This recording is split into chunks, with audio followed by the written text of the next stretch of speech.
Hi, I'm ED-SKaR, and in front of me I have yet another Imperial Guard. Now you see, I made quite a few of the Tanith First and Only models recently, and I said, that's enough, I've got the models, I've got the cool ones, the display pieces, I don't need to get any more to make an entire army of Tanith. And then someone mentioned something on one of the Tanith groups, a model that they'd made, and I was, yeah, okay, I kind of have to make a version of that model, I've got some of the parts. And then someone else was like, hey, what about this? And then I was like, yeah, that would also make a cool model, and I sort of have some bits that I may be able to kit bash into that. And then, after all of that, my good friend Darth White sent me a box of the Cadian infantry. Now, Cadians, of course, as you all know, are just unconverted Tanith models. But what that means is that I now have a bunch of unconverted Tanith that I need to convert. Which is actually not too big of a deal. The Cadian infantry model is perfectly fine for the vast majority of what the Tanith First and Only are. Imperial Guard soldiers with relatively standard kit. Lasguns, body armour. However, there is one very, very iconic part of the Tanith First and Only kit that the Cadians don't have. That, of course, is the camo cloak. And so for today, I'm going to show off what I think might be a very good way of making Tanith camo cloaks for other models, such as the Cadians. This would work with Catechans and anything else that you may find useful, close enough, but just missing the cloak. The first obvious answer is to sculpt the cloak with some type of epoxy like green stuff or milliput. However, sculpting is quite difficult and not a skill I have learned, so I want to get all the help I can.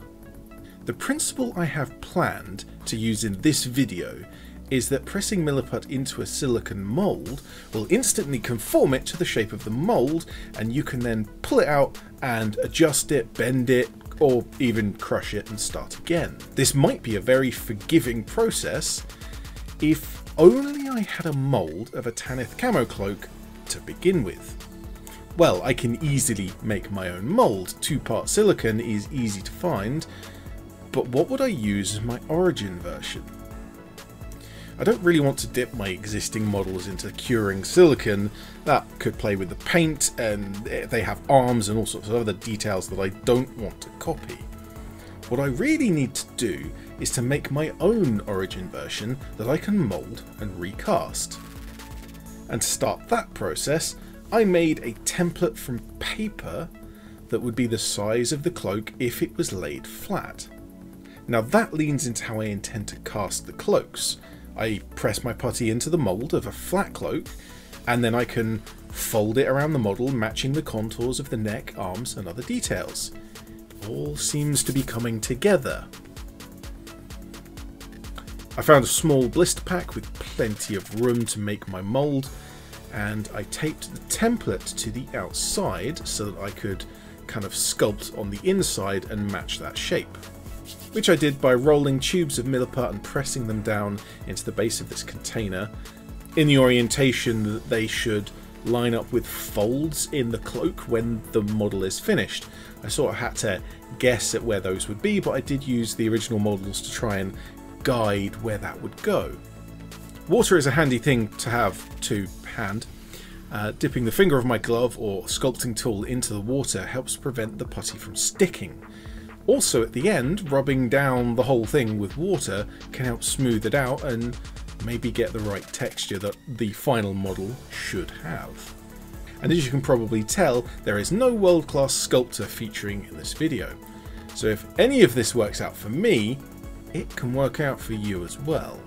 Also, with no chemical knowledge, I'd probably recommend letting the putty fully cure before pouring the silicon. There might be nothing wrong with that, but just in case. I don't know, so I'm gonna recommend taking that precaution. But with the silicon fully cured, following the instructions on the packet for that, let's have a look at seeing if this process even works.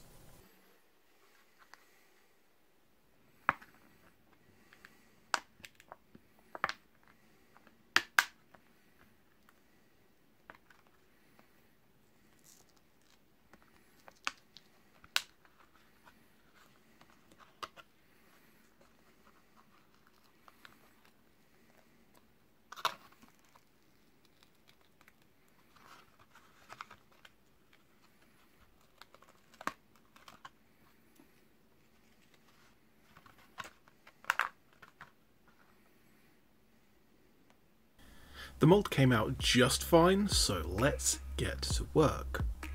Pressing the Milliput into the mould easily gave me the folds that I had sculpted into the original version. However, the overall shape, the outline of the cloak, was a little more difficult to line up just right. I did manage it after a couple of attempts, a little bit of finagling. Dropping that preformed piece onto the shoulders went pretty much perfectly, as the Milliput was still soft within its work time. It dropped and folded in a similar way to how fabric would. Whilst it's certainly tempting to leave it like this and see just how well my mould technique works by itself, I wanted to give this the best possible opportunity for success and, more importantly, give me some sculpting practice. Pressing down the edges of the Milliput to join it with the shoulders, neck and chest went pretty well, and I moved on to cleaning up some of the texture that I was forming. And if you look ever so closely, you'll notice that I'm using a toothpick to sculpt, and that is a terrible idea and not recommended in the slightest. This toothpick added a lot of unwanted texture throughout the cloak, made even worse due to how I'm rolling the toothpick down the length, trying to use it as a rolling pin. And what that did was just leave many small indentations pointing in the wrong direction over nearly the entire thing. Overall, however, it looks passable, which makes it by far the best sculpted piece that I've ever made. And so, let's leave it aside for 12 hours to cure and get some paint on it. Paint being the make or break stage for this project, where the model assumes its final look. And much of this process is identical to that which I used on previous videos painting the official Tanith First and Only models. Dark green base coat, with a wet blend mix of the same dark and a lighter green to create highlights down the length of the folds, instantly picking up all of the unwanted texture that the toothpick had created. Then laying down the camo pattern, which strangely hid a lot of the texture. The camo pattern I had created when painting the Tanith models is essentially stripes of various colours. Black, browns, sometimes some green, although not on this particular one. Those stripes were in the same orientation as the texture, and in some cases hid some of the grooves, and by the end of the pattern I was deliberately laying the stripes into the grooves of the texture. Rather than trying to hide my mistakes, I'm including them, and if you're gonna stay you can at least help out, and strangely, they did. Whilst my ultimate goal might be to learn how to sculpt really well and become rich and famous, for this specific model, the break-even point would be to put it amongst a squad of professionally sculpted cloaks, all painted by me in the same pattern, and for it to blend in when viewed from arm's length. And so with the model finished, let's test that. And here I think it passes. Sure, once you know which one it is, once you've had a close look, you can see all the ridges and the humongous shoulders and the overly thick material that I've laid down. But on the gaming table, I don't think anyone would notice. And so for that reason and that reason alone, I am calling this a success, because he does fit in with the rest of the Tanith models, except for Dorden there, who doesn't actually have a cloak. I should probably deal with that at some point, but we'll get to that when we get to that. What do you think about this idea of a kind of three-dimensional stamp? The idea of pressing a putty into a mould and then taking out before it's cured, rather than the traditional way, I guess, of putting it in and leaving there until it's done.